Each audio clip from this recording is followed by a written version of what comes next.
Welcome to election war. Priyanka political ఎంట్రీపై ఊహాగానాలకు తెరపడింది. యూపీ ఎలక్షన్స్ నుంచి గ్రౌండ్ ప్రిపేర్ చేసుకుంటోంది కాంగ్రెస్ యువరాణి. 95 ఏళ్ల వయసులో ఎన్నికల బరిలో నిలిచింది ఓ వృద్ధురాలు. మరోసారి అధికారంలోకి వస్తే అమెరికాలో భూములిస్తామని ప్రకటించింది ఓ పార్టీ. మహిళల మానం కంటే ఓటుకే ఎక్కువ విలువంటాడో నేత. ప్రియాంక కన్నా అందమైన స్టార్ క్యాంపెయినర్లు తమ పార్టీలో ఉన్నాడంటాడు ఇంకో నేత. వ్యూహాలు ప్రతి వ్యూహాలే కాదు, హాట్ కామెంట్లతో పొలిటికల్ హీట్ పెంచుతున్నారు నేతలు. 5 రాష్ట్రాల ఎన్నికల అప్డేట్స్ తో V6 election war ready.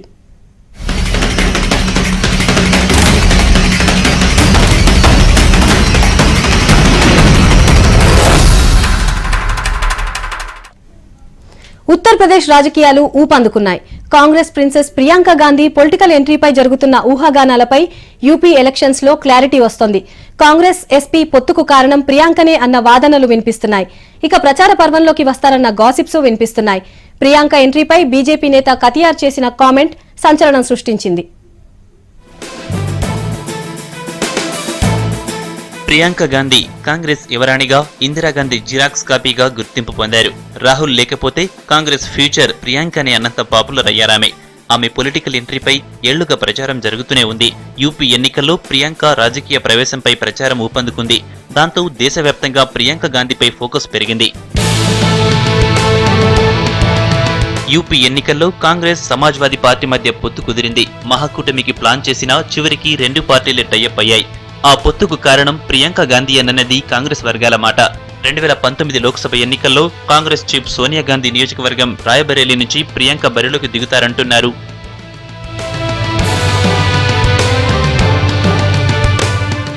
Next elections లో సోనియా రెస్ట్ తీసుకుని ప్రియాంకను రంగంలో దించుతారంటున్నాయి కాంగ్రెస్ వర్గాలు. దానికోసం ఇప్పటి నుంచే గ్రౌండ్ ప్రిపరేషన్ జరుగుతోందని కాంగ్రెస్ వర్గాల మాట. యూపీ ఎన్నికల్లో అఖిలేష్ భార్య డింపుల్ యాదవ్ తో కలిసి ప్రియాంక విస్తృతంగా ప్రచారం చేసేందుకు స్కెచ్ రెడీ అయిందంటున్నారు. ప్రియాంక పొలిటికల్ ఎంట్రీపై బీజేపీ నేతలు సిల్లిగా తీసుకున్నారు. తమ పార్టీలో ప్రియాంక కంటే అందమైన చార్మింగ్ లేడీస్, హీరోయిన్లు చాలా మంది ఉన్నారని యూపీ బీజేపీ నేత వినోద్ కతియార్ కామెంట్ చేశారు. తమ పార్టీలో స్మృతి ఇరానీ లాంటి అందమైన మహిళలున్నారని ఆయన చేసిన కామెంట్స్ వివాదం సృష్టించాయి. बहुत सी सुंदर और भी महिलाएं लड़कियां हैं जो स्टार कंपेनर है, हीरोइन है, कई कलाकार हैं, वो ज्यादा हैं उनसे ज्यादा. కతియార్ కామెంట్స్ పై స్పందించిన ప్రియాంక గాంధీ మహిళల విషయంలో బీజేపీ మైండ్ సెట్ ఏంటో దేశానికి తెలిసొచ్చిందని ట్వీట్ చేశారు. దాంతో బీజేపీ డిఫెన్స్ లో పడింది. మొత్తానికి కతియార్ కామెంట్స్ తో ప్రియాంక గాంధీకి కావలసినంత మైలేజ్ వచ్చింది. మహిళలపై మరోసారి అనుచిత వ్యాఖ్యలు చేశారు జేడీయూ నేత శరద్ యాదవ్. మహిళల గౌరవం కంటే ఓటు గౌరవం ఎక్కువని కామెంట్ చేశారు. మహిళలకు అవమానం జరిగితే ఊరికే అవమానం, కానీ ఓటు అమ్ముకుంటే దేశానికే అవమానమని, ఓట్లు అమ్ముకోవద్దని పిలుపునిచ్చారు. ఓటుకు నోటు తీసుకోవద్దని సూచించడంలో తప్పు లేదని, దాన్ని మహిళలకు లింక్ చేయటమే అసహ్యంగా ఉందని మహిళా నేతలు మండిపడుతున్నారు.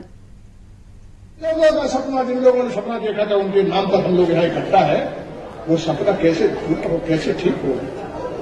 ठीक होने में ये जो बैलेट पेपर है, याद रखो, इसके बारे में सब जगह बड़े पैमाने पर समझाने की बताने की जरूरत है. ये बेटी की इज्जत से भी वोट की इज्जत बढ़ी है. बेटी की इज्जत जाएगी तो गांव मोहल्ले की इज्जत जाएगी. और वोट एक बार बिक गया, एक बार गड़बड़ हो गया तो इलाके की, देश की. తన కామెంట్స్ తో కలకలం రేగటంతో వివరణ ఇచ్చుకున్నారు శరద్ యాదవ్. తన మాటలపై వివరణ ఇచ్చారు. తన కామెంట్స్ ని తప్పుగా అర్థం చేసుకున్నారన్నారు. కూతుళ్లను ఎంత ప్రేమగా చూసుకుంటారో ఓటును కూడా అలాగే చూడాలని తాను చెప్పానన్నారు. ఇందులో అభ్యంతరకర వ్యాఖ్యలేవీ లేవన్నారు. बात ये ना कि वोट और बेटी की दोनों की जिस तरह मोहब्बत से, प्रेम से इज्जत करते हैं, जैसे बेटी से प्यार करते हैं, मोहब्बत करते हैं, उसी तरह वोट से भी उतना ही लगाव रखना चाहिए. तब समाज अच्छा बनेगा, तब देश अच्छा बनेगा. जो भी इस बात को कहता है, जिस बात को कह रहा है, वो तो 25 वर्ष से कोई आपके देश में 1000 जगह बोले होंगे हो, लेकिन जो लोग भी इसको गलत संदर्भ में लगा रहे हैं वो ठीक बात नहीं है. యూపీ అసెంబ్లీ ఎన్నికల ప్రచారానికి షురూ చేశారు అఖిలేష్ యాదవ్. తమ మేనిఫెస్టోలోని ప్రతిష్టాత్మక పథకాల్ని కేంద్రం బడ్జెట్లో కాపీ కొట్టే ప్రయత్నాలు చేస్తుందని విమర్శించారు. అచ్చేదినంటూ మోడీ అధికారంలోకి వచ్చారని, కానీ ప్రజలకు చీపురు దక్కిందని, యోగా చేయమని చెప్తున్నారంటూ ఎద్దేవా చేశారు. కాంగ్రెస్ తో పొత్తుతో మొత్తం 403 అసెంబ్లీ సీట్లలో 300 గెలుచుకుంటామని ధీమా వ్యక్తం చేశారు అఖిలేష్. इस बार उत्तर प्रदेश का इतिहास बनेगा और समाजवादी लोग और कांग्रेस मिलकर के दोबारा उत्तर प्रदेश में बहुमत की सरकार बनाएंगे। कई लोगों ने 2014 में कैसे हम लोगों को गुमराह कर दिया। हम लोगों ने तो गर्मियों के दिन भी देख लिए, बरसात के दिन भी देख लिए, लाइन में खड़े होकर के परेशानी वाले दिन भी देख लिए। बताओ अभी अच्छे दिन कहाँ मिलेंगे, ये बता दो हमें। अच्छे दिन है कहीं कि बताओ अच्छे दिन वाले हैं कहाँ। वो आंकड़े ये बताते हैं कि आपका देश पीछे हो रहा है, कि ये प्रदेश का चुनाव तो है ही है, लेकिन आने वाले समय में देश की ताकत और देश की दिशा क्या हो, उसके लिए भी ये चुनाव बहुत जरूरी है। उत्तर प्रदेश का पूरा देश लाइन में लग गया, लाइन में लगे लगे लोगों की जान चली गई, और हमने तो मदद की उन लोगों की जो लाइन में लगकर की, जिन्होंने जान चली गई जिनकी। कहीं देश में किसी मुख्यमंत्री, किसी सरकार ने नहीं मदद की। आपकी उत्तर प्रदेश की समाजवादी सरकार ने मदद की उन लोगों की जिनकी लाइन में लग करके जान चली गई। రిపబ్లిక్ డేకు ముందు దేశం ఓటరు దినోత్సవం జరుపుకుంది. 7 దశాబ్దాల స్వతంత్ర భారతంలో ఇప్పటికీ ఓటేసేందుకు బద్దకించే వాళ్లు మన చుట్టూ చాలానే ఉన్నారు. కానీ ఓటరు దినోత్సవం రోజు ఓ 95 ఏళ్ల బామ్మ చూపిన స్ఫూర్తికి సలాం చేస్తోంది దేశం. జల్దేవి అనే 95 ఏళ్ల వృద్ధురాలు ఉత్తరప్రదేశ్లోని కేరాగర్ అసెంబ్లీ నుంచి ఇండిపెండెంట్ అభ్యర్థిగా పోటీకి దిగారు. ఆగ్రాలోని ఎన్నికల రిటర్నింగ్ అధికారి ఆఫీస్కి వీల్ చైర్లో వచ్చిన జల్దేవిని చూసి అంతా షాక్ అయ్యారు. అయితే చక్రాల కుర్చీలో వచ్చిన ఆమెను చూసి అధికారులు తొలుత ఆశ్చర్యపోయినా ఆమె స్ఫూర్తిని గౌరవించారు. అవసరమైన సూచనలు ఇచ్చి నామినేషన్ పత్రాలపై సంతకాలు చేయించారు. 2015న జరిగిన పంచాయతీ ఎన్నికల్లో తన ఊరిలో 12,000 భారీ మెజార్టీతో గెలిచారు జల్దేవి. శరీరం సహకరించినంత వరకు పోరాడతానని, పెద్ద పార్టీల్లా హంగు ఆర్భాటాలు లేకుండా సాదాసీదాగా ప్రచారం చేస్తానని చెప్పారు జల్దేవి. ప్రస్తుతం కేరాగర్ అసెంబ్లీ సెగ్మెంట్ కు బీఎస్పీ అభ్యర్థి భగవాన్ సింగ్ కుష్వాహా ప్రాతినిధ్యం వహిస్తున్నారు. आपकी 95 में इससे पहले कभी आप चुनाव लड़ी हैं क्या? हाँ खूब बड़ी जीती भाई 12,000 जनता को तंग करते हैं। हाँ। मैंने अपना बेटा रहते बुलाओ हो जाना थे। हाँ। तो मैंने बेटा खड़ा करा हुआ। हाँ। तो मैं बेटा के संग में पर्चा भर रही हूँ। चुनाव लड़ेंगी आप? हाँ चुनाव लड़ेंगे तो ना मेरा शरीर काम करेगा तो ना लड़ेंगे, फिर मेरा आराम ना तो बेटा लड़ेगा। हाँ। मेरा शरीर काम करेगा तब मैं लड़ेंगे। ये पर्चा को तंग करते मानस को वैसे नहीं रुकेंगे तो दंडाते रुकेंगे जाते। పంజాబ్లో అధికారంలోకి వచ్చేందుకు ఆల్ ఫ్రీ పథకాలెన్నో ప్రవేశపెట్టింది అధికార పార్టీ అకాలీదళ్. లేటెస్ట్ గా మరో ఆసక్తికరమైన హామీని ప్రకటించింది. మరోసారి అధికారం అప్పగిస్తే అమెరికాలో భూములిస్తామన్నది ఆ హామీ సారాంశం. అమెరికా, కెనడాల్లో పెద్ద ఎత్తున పంజాబీలు సెటిల్ అయ్యారు. మరోసారి అధికారంలోకి వస్తే అమెరికాలో 1,00,000 ఎకరాలు కొని పంజాబీ ప్రొఫెషనల్ రైతులకు పంచుతామని ప్రకటించింది బాదల్ టీం. అయితే దానికి అర్హులెవరు అన్నది మాత్రం క్లారిటీ ఇవ్వలేదు. 10 ఏళ్లు అధికారంలో ఉన్న అకాలీదళ్ బీజేపీ కూటమి తీవ్రమైన ప్రభుత్వ వ్యతిరేకతను చవిచూస్తోంది. దాని నుంచి బయటపడేందుకు చిత్ర విచిత్రమైన హామీలెన్నో ఇచ్చింది. అమెరికా భూముల హామీ కూడా అలాంటిదే.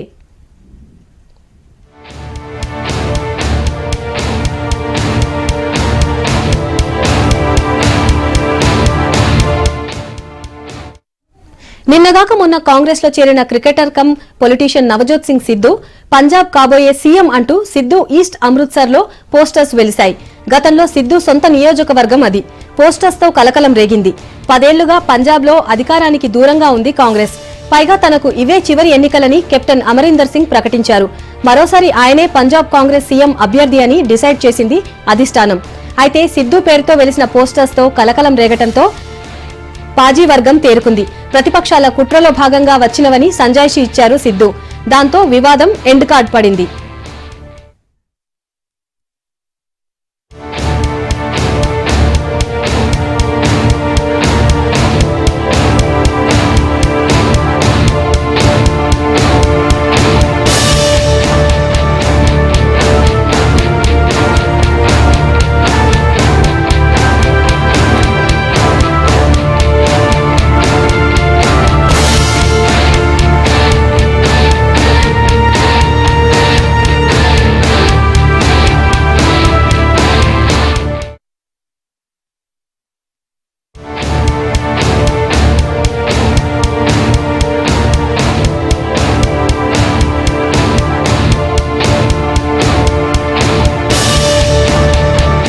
స్వచ్ఛ భారత్ పనిచేస్తోంది.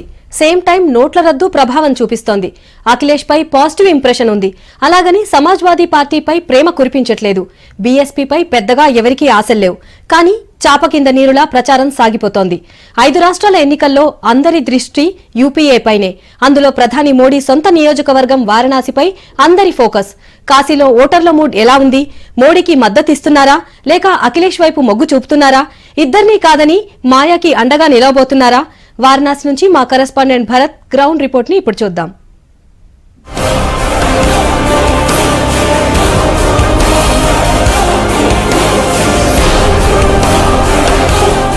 యూపీకే కాదు, దేశానికే ఆధ్యాత్మిక రాజధానిగా వారణాసి ప్రసిద్ధి. అటువంటి వారణాసిలో ప్రధానమంత్రి మోడీ ఎంపీ అయ్యాక ఎటువంటి మార్పులు సంభవించాయి? ఇక్కడి ప్రజలు మోడీని ఎంపీగా ఎన్ని మార్కులు ఇస్తున్నారు? బీజేపీకి వైపు ప్రజలు మొగ్గు చూపుతున్నారా లేక రాష్ట్ర పార్టీలైన సమాజ్వాదీ బీఎస్పీల వైపు ప్రజల మొగ్గుందా? వారణాసి నుంచి V6 గ్రౌండ్ రిపోర్ట్.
समाजवादी को देंगे। हाँ साइकिल? हाँ साइकिल को। क्यों? इसलिए कि वो पार्टी में हम लोग जो वोट देते हैं तो हम लोग को बहुत अच्छा सुविधा मिलता है। हाँ इसलिए हम लोग गरीब आदमी हैं, इसलिए सुविधा अच्छा मिलता है। हम लोग वोट देंगे तो क्यों अखिलेश यादव को? हम लोग के साथ अखिलेश यादव बहुत काम करते थे। यूथ को लिए अच्छा किया। हाँ अच्छा किया। हम लोग खास करके बच्चों के लिए, पढ़ने के लिए, लिखने के लिए, आगे बढ़ने के लिए, शिक्षा देने के लिए बहुत अच्छा काम किया अखिलेश यादव ने, इसलिए हम लोग अखिलेश यादव को वोट देंगे।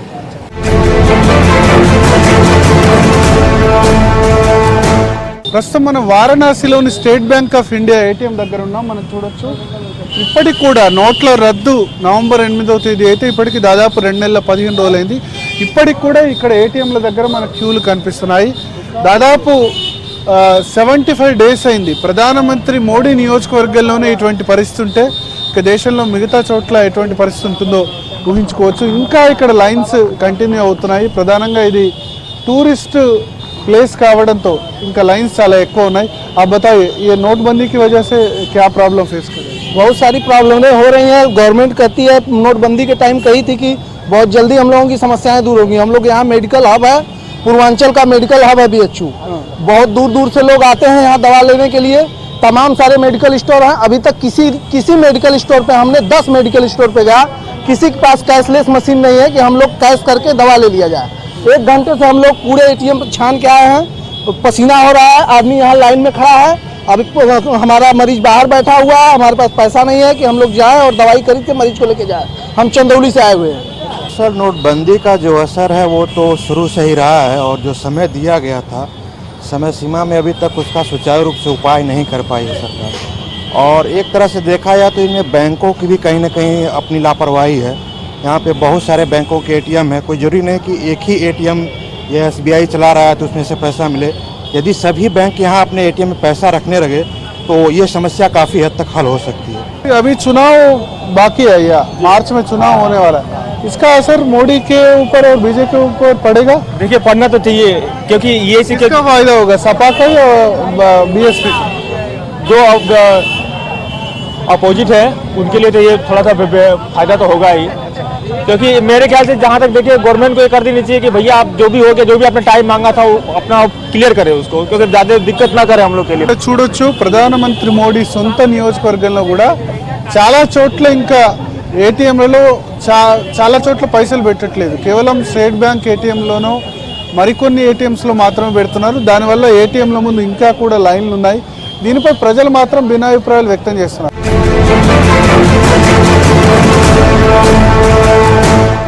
ప్రస్తుతం మనం వారణాసిలోని మాలతీ బాగ్లో ఉన్నాం. ఈ మాలతీ బాగ్ ఏరియా బనారసి సారీలు అమ్మేందుకు చాలా ప్రసిద్ధిగాంచిన ఏరియా.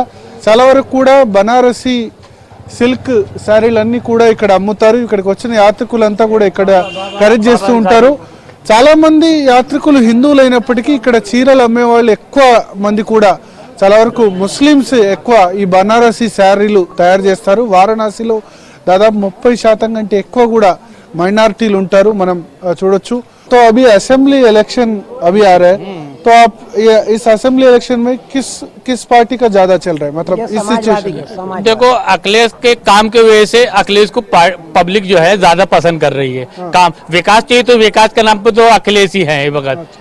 अगर और अच्छा बहुत अच्छा काम किया इधर 3 साल में, जितने अखिलेश यादव ने जितना काम किया किसी पार्टी ने इतना काम नहीं किया। मोदी जी का नारा था विकास का, विकास के मुद्दे में तो अखिलेश यादव खुद आ गए। अब विकास का मुद्दा यही बचा इन्हीं का। अच्छा काम करोगे वोट पब्लिक खुद देगी, किसी पार्टी से वो नहीं है। हम लोग पार्टी बेस पे नहीं लड़ रहे हैं, सिर्फ अखिलेश के नाम के काम के देखते हुए वोट दे रहे हैं। अगर मोदी जी अच्छा काम नोटबंदी में करते उनको वोट देते। आप बताइए अखिलेश का परफॉर्मेंस कैसा है? अभी इस सब बारे में क्या बोला जाए, लेकिन सामने जो नजर आएगा तो आदमी बोलेगा जरूर। लेकिन एक बात समझ लीजिए, मोदी जी ने हिंदुस्तान को क्या अपनी हुकूमत खोखली कर दिया।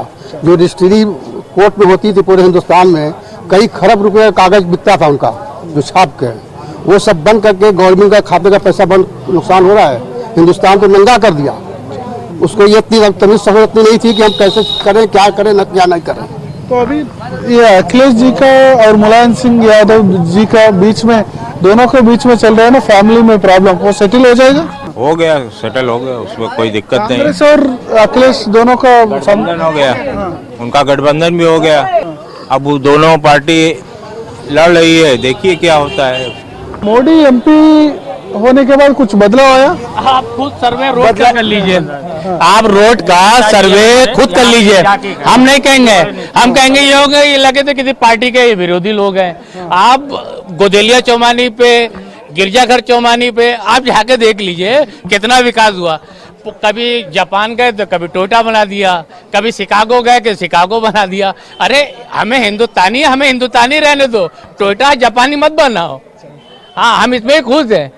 ఇక్కడ మనం చూడొచ్చు వ్యాపార వర్గాలు ముఖ్యంగా ఎక్కడైతే బిజినెస్ సెంటర్స్ ఉన్నాయో నోట్ల రద్దు వల్ల మాత్రం చాలా తీవ్రమైన ప్రభావం పడింది. మోడీ సొంత కాన్స్టిట్యున్సీలోనే, సొంత నియోజకవర్గమైన వారణాసిలో అయితే చాలా తీవ్రంగా వ్యతిరేకత ఉంది వ్యాపార వర్గాల్లో. ఎందుకంటే ఇక్కడ బనారస్కు చాలా మంది కూడా టూరిస్టులు వస్తూ ఉంటారు. అయితే నోట్ల రద్దు కారణంగా టూరిస్టుల కూడా ఎక్కువ ఖర్చు పెట్టలేకపోతున్నారు. దానివల్ల చాలా మందికి నిరుద్యోగులుగా మారిపోయిన స్థితి మనకు కనిపిస్తుంది. చాలా దుకాణాలు కూడా ఖాళీగా కనిపిస్తున్నాయి. ఇంకా కూడా చాలా ఎఫెక్ట్ ఉంది. సో ఈ నోట్ల రద్దు అన్నది ముఖ్యంగా మోడీ సొంత నియోజకవర్గంలోనే ఎక్కువ కనిపిస్తుంది. వీళ్ళంతా కూడా చాలా మంది కూడా సమాజ్వాదీ పార్టీకి ముఖ్యంగా అఖిలేష్ యాదవ్కు తమ మద్దతు ఉంటుందని వీళ్ళంతా కూడా చెప్తున్న పరిస్థితి మనకు కనిపిస్తుంది.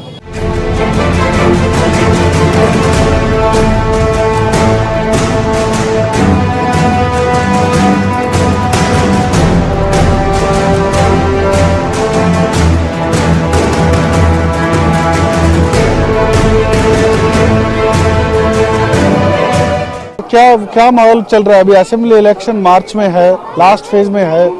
अब किस पार्टी का नाम ज्यादा चल रहा है? सर यहाँ पे तो फिलहाल बीजेपी का ही नाम ज्यादा चल रहा है कि बीजेपी को ही लोग सपोर्ट करें। हालांकि नोटबंदी से लोगों को परेशानी हुई, उसको लोग दरकिनार करके अपने देश हित को ज्यादा देख रहे हैं और निश्चित रूप से इससे हमारा देश जो है मजबूत हो रहा है। कहने को हम बहुत कुछ कहें, नोटबंदी से परेशान हो गए फिर भी बीजेपी को क्यों सपोर्ट कर रहे हैं? नोटबंदी से देखिए, नोटबंदी से हम आम जनता है, छोटे मोटे व्यापार करने वाले, तो हम जैसे मेरा है, मैं भी परेशान हुआ हूँ क्योंकि बिजनेस मेरा डाउन हुआ है, लेकिन हमारा एक भी रुपया नुकसान नहीं हुआ। जिस समय नोटबंदी हुई उस समय मेरे पास मात्र 2,500 रुपए थे।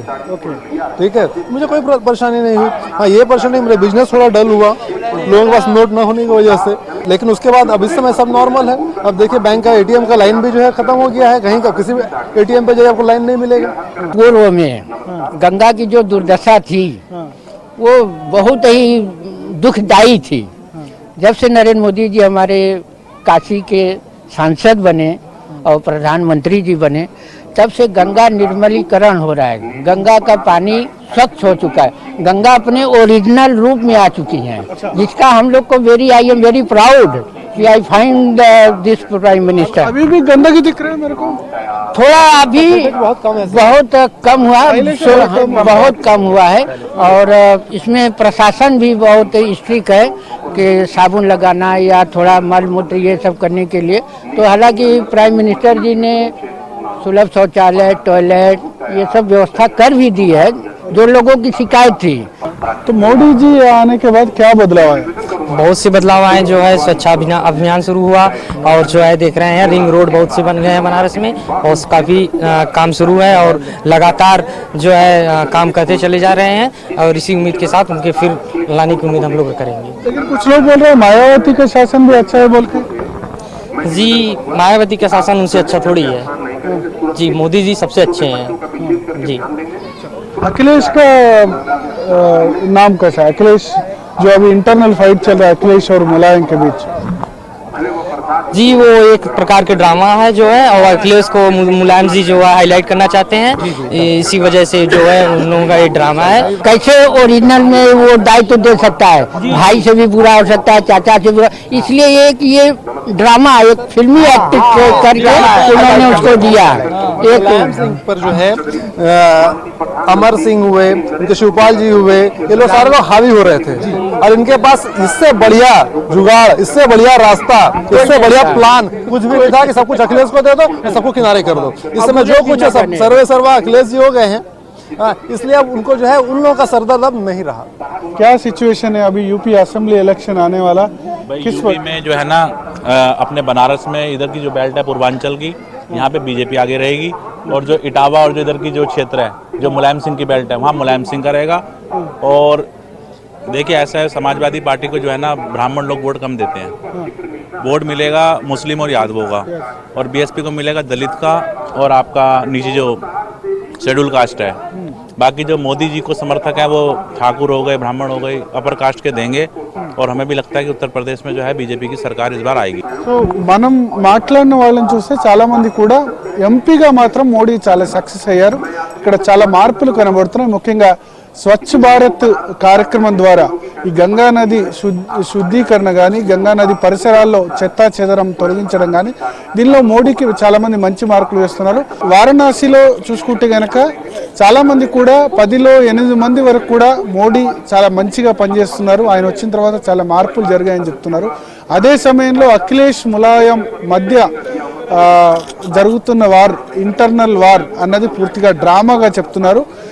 అదే సమయంలో ఆశ్చర్యకరంగా అఖిలేష్ కొన్ని మంచి పనులే చేశాడు, బట్ అఖిలేష్ కంటే మోడీ ఇంకా మంచి పనులు చేశాడని వీళ్ళంతా కూడా చెప్తున్నారు.